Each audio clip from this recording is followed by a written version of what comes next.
If you need to add the fractions 1/2 plus 3/8, here's how you do it. What we need to do is get the denominator here to be the same. Then we'll just add the numerators together and we're done. I could just take and multiply 4 times 2, because that would be 8. I already have 8 here. But I can't just multiply the denominator by 4. I need to multiply the numerator by 4 as well.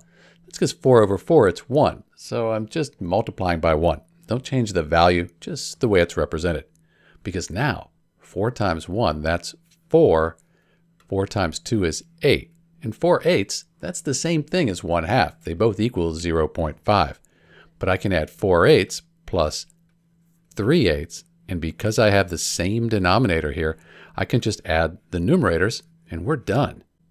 4 plus 3 equals 7. Bring that 8 across. And 1/2 plus 3/8, that equals 7/8. This is Dr. B. Thanks for watching.